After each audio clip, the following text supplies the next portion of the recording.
Lucky Land Slots, you can get lucky just about anywhere. Dearly beloved, we are gathered here today to... Has anyone seen the bride and groom? Sorry, we're here. We were getting lucky in the limo and we lost track of time. No, Lucky Land Casino, with cash prizes that add up quicker than a guest registry. In that case, I pronounce you lucky. Play for free at LuckyLandSlots.com. Daily bonuses are waiting. No purchase necessary. Void where prohibited by law. 18+. Terms and conditions apply. See website for details. With the Lucky Land Slots, you can get lucky just about anywhere. This is your captain speaking. We've got clear runway and the weather's fine, but we're just going to circle up here a while and get lucky. No, nothing like that. It's just these cash prizes add up quick. So I suggest you sit back, keep your tray table upright, and start getting lucky. Play for free at LuckyLandSlots.com. Are you feeling lucky? No purchase necessary. Void where prohibited by law. 18+ terms and conditions apply. See website for details. From Hollywood, it's time now for... Johnny Dollar. Ronald Kenworthy, Mr. Dollar. Good. I want to talk to you. Are you at your home? I am. And after the Okay, then stay right there and I'll be over to see you. Why don't you send the police instead? What's that supposed to mean? A few minutes ago in Mrs. Van Pyten's library, before you kicked me out, you practically accused me of the murder of her nephew. Did I? Well, didn't you? Didn't you? All right, Ronnie. Just calm down and stay put until I can get over there. You mean you aren't afraid I might try to take a powder, as you high-handed detectives like to put it? You mean you aren't worried that...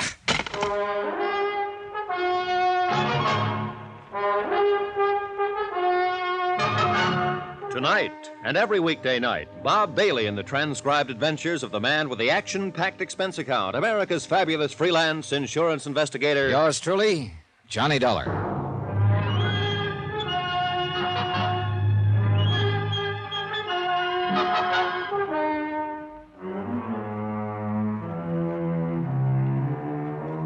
Expense account submitted by Special Investigator Johnny Dollar to the Philadelphia Mutual Liability and Casualty Company.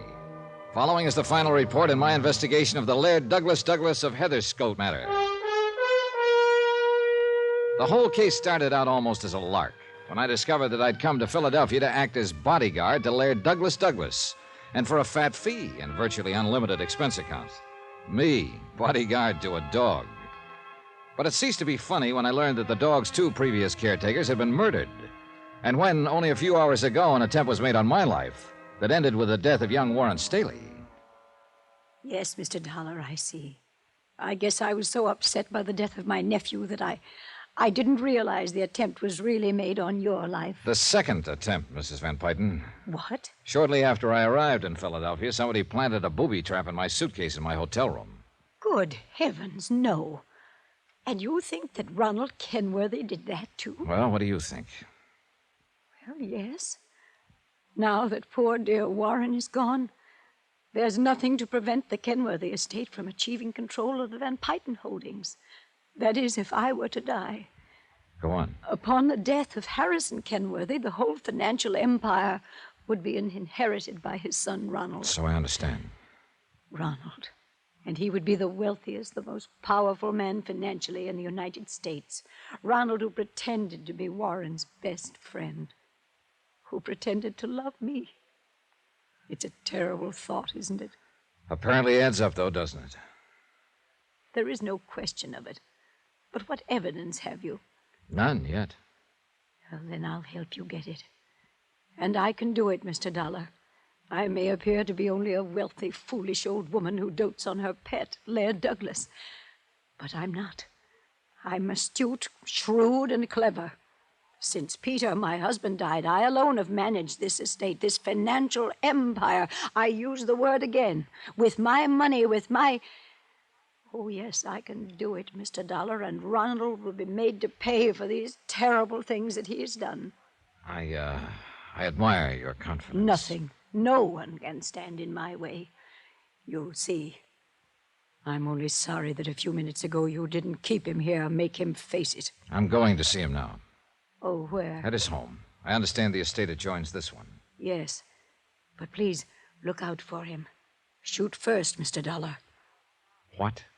Because now he may act like the cornered rat that he is.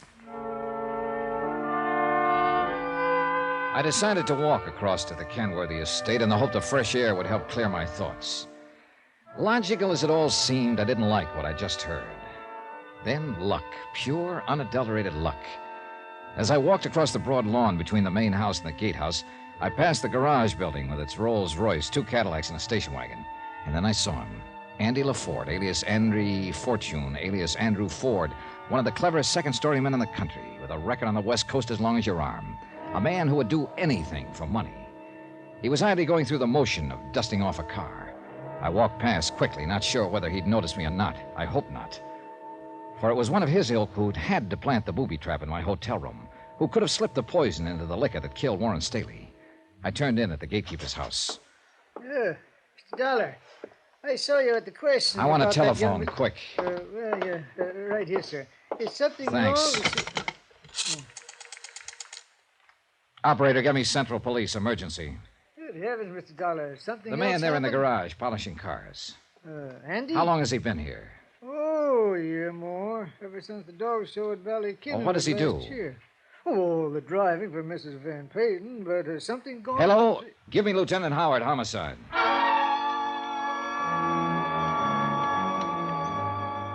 After warning the old gatekeeper that I'd have his head if he said anything to anyone about my phone call, I left by the back door and went over to the Kenworthy mansion where young Ronald was waiting for me.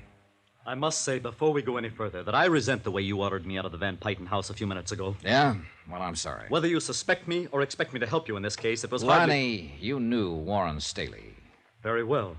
We were the closest of friends, confidants. All right. Just how much did he really care about the Van Payton estate? Fortune, whatever you want to call it. To put it bluntly, he wanted none of it. And I'm afraid his aunt rather resented it. Well, why do you say that? Because her whole life she's been obsessed by an almost overwhelming lust for power. When Warren finally rebelled against this, she tried not to show it, but she hated him for it. Unlike my father. Oh? I feel as Warren felt. And my father and I together have been laying the groundwork for dissipating the Kenworthy estate into corporate setups that will benefit many instead of just us. Does that sound strange to you? Well, it sounds like true philanthropy, if you mean it. You must believe me, it is, and I do mean it. Oh, I won't suffer, of course. I'll still retain some control here and there, but I'll have to work at it instead of just carrying on the tradition of the idle rich. I'll be a man. I hope you're telling me the truth, Ronnie. I believe you are, and I'd like to meet your father. You will. Needless to say, it was much harder for him to break from this tradition of financial power than for me.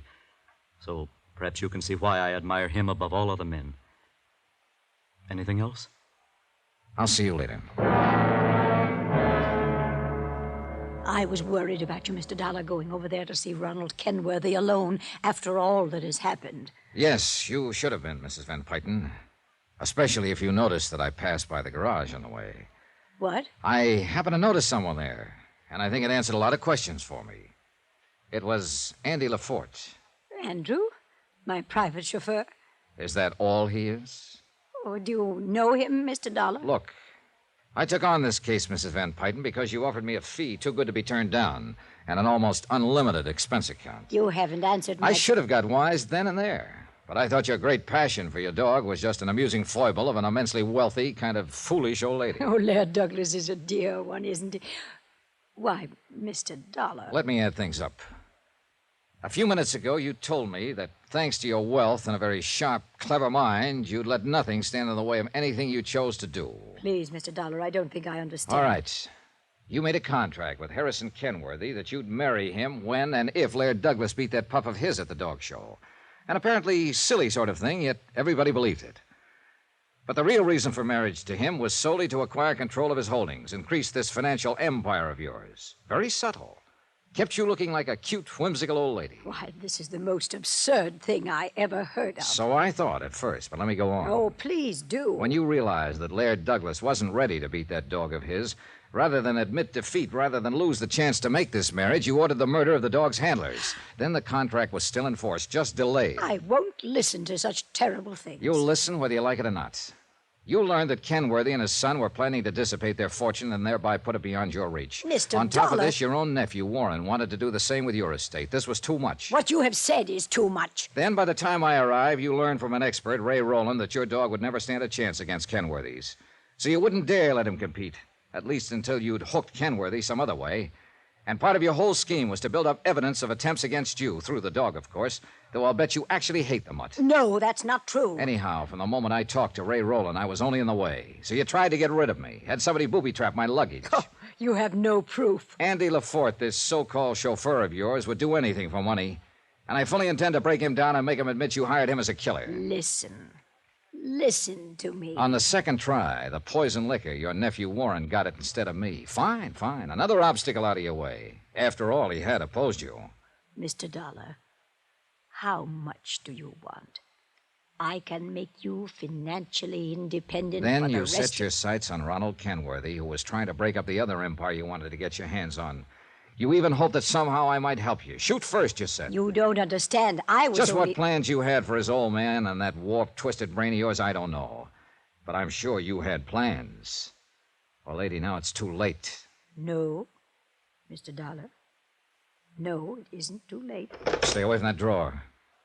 You'd even shoot somebody down with your own hand if you thought it necessary, wouldn't you? But it isn't necessary, Mr. Dollar. Huh? Are you sure it wouldn't be easier if I were just to give you, say, $100,000 and $200,000? All right, Andrew. Right here, Mrs. Van Pyton. Well. Hello, Andy. Got a license for that thing? Shut up. You want me to do it now, Mrs. Van? Yes, Andrew. What if the servants hit a shot? Hold it, Donna. Don't worry, Andrew. I'll take care of things. Haven't I always for you? Oh, yeah. Yeah, sure. She'll take care of things. While you're pulling that trigger, she'll blast you down so fast you won't know what hit you. Make it look like we killed each other and leave her in the clear. Quiet. She's got a gun in that drawer beside her, and she'll use it. You hear me, Andy? I said quiet. What you don't know is that she can't do without me. But we can do without you. All right, Andy, wait now. Listen, will you? Now, Mrs. Van. All right, Andrew. Now. Thanks, Lieutenant. Oh, Lieutenant. Then you saw. He was going to shoot down Mr. Dollar. Yes, I heard, too, Mrs. Van Pyton. Plenty. Oh, no, you don't understand. Mr. Dollar had come up here to talk to me. I wanted to offer him a great deal more money for his work for me. I guess I almost didn't make it. Glad you keep talking to him so long. Got a cough drop? Is this body the end of LaForge? Oh, shut up. What was that? You heard him. I beg your pardon. Clever, shrewd, astute. You're just off your rocker. You'd have to be, I guess, to start a thing like this in the first place.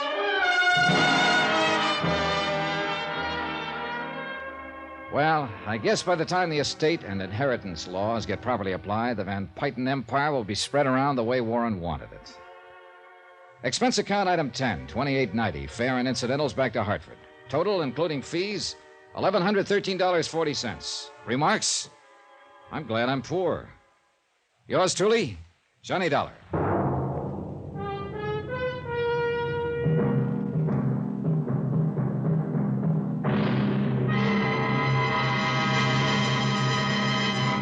Now, here's our star to tell you about next week's intriguing story. Next week, an insurance swindle that really backfired. The only trouble was it caught me right in the line of fire. Join us, won't you? Yours truly, Johnny Dollar. Yours truly, Johnny Dollar, starring Bob Bailey, is transcribed in Hollywood. It is produced and directed by Jack Johnstone, who also wrote this week's story.